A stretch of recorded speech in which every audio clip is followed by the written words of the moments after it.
Nous accueillons avec nous dans ce studio Romuald Tussongok, éditorialiste à la CRTV. Bonsoir Romuald. Bonsoir à et bienvenue sur le plateau de cette édition spéciale. Merci. Alors Romuald, quelle première leçon peut-on déjà tirer à ce stade de la présidentielle de ce 12 octobre 2025?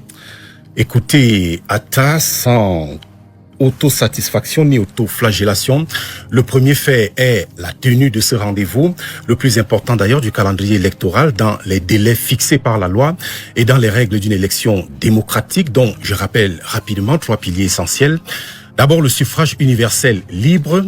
C'est pourquoi, Atta, vous avez vu que les listes électorales ont été ouvertes à tous les Camerounais du terroir et de la diaspora en âge de voter, sans discrimination aucune. Ce qui vaut donc à cette présidentielle de totaliser le plus grand nombre d'électeurs inscrits depuis l'indépendance du Cameroun. Plus de 8 millions. Et en 1992, il faut indiquer lors du retour au multipartisme que c'était bien moins que cela, c'était moins de la moitié. Ensuite, la transparence et l'intégrité du processus électoral.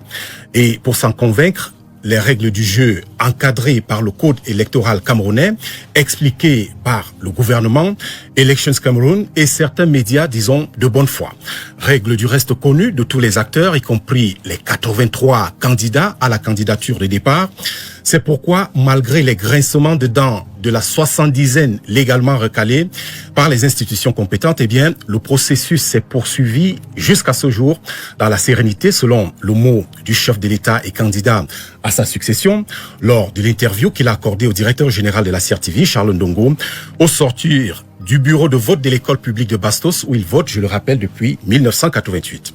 Un soufflet et un camouflet aux analystes du chaos et experts en fin des temps qui peuplent la toile et certains plateaux de télévision et de radio, et qui avait prédit très vite l'apocalypse avant même ce 12 octobre, scruté par 5572 observateurs électoraux, accrédités par le gouvernement.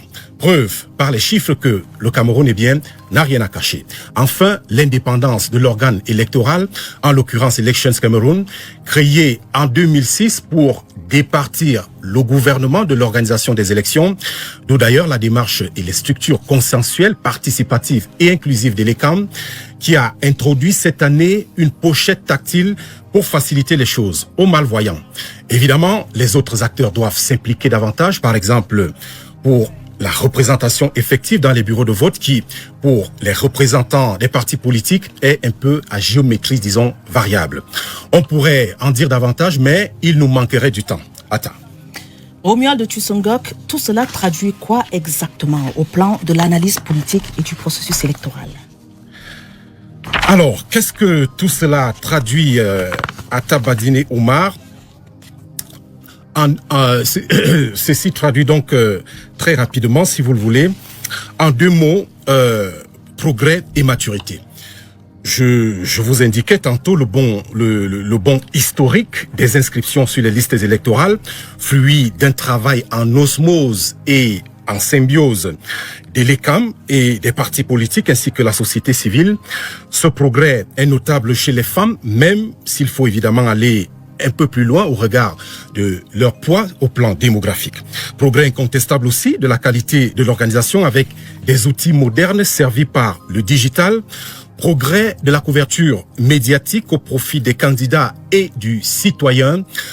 On le doit sans doute aux médias eux-mêmes d'abord, mais aussi à la vigilance du Conseil national de la communication qui a désenvenimé le discours et veillé à l'équilibre.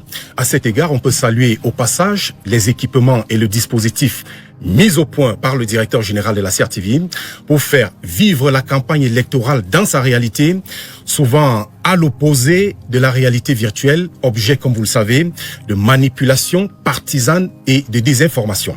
Tout cela nous conduit donc à une maturité des consommateurs des médias.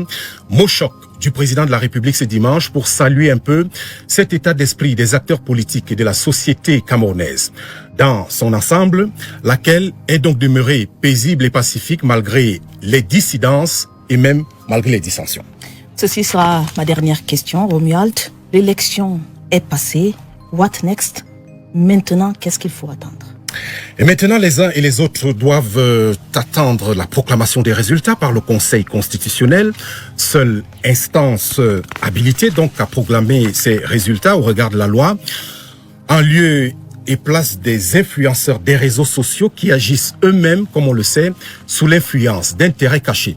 Ce résultat devrait tomber dans les 15 jours à compter de ce lundi. Les 3 dernières présidentielles ont rendu leur verdict souvent dans les 5 derniers jours, mais toujours avant l'échéance.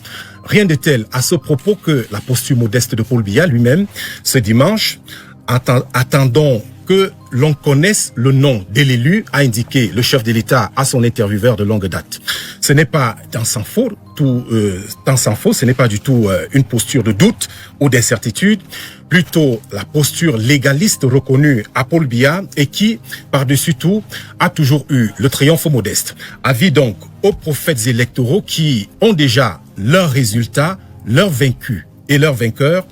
Le jour dit, eh bien, le Conseil constitutionnel reconnaîtra les siens et force reviendra donc à la loi plutôt que à la force de ceux qui veulent faire un passage en force.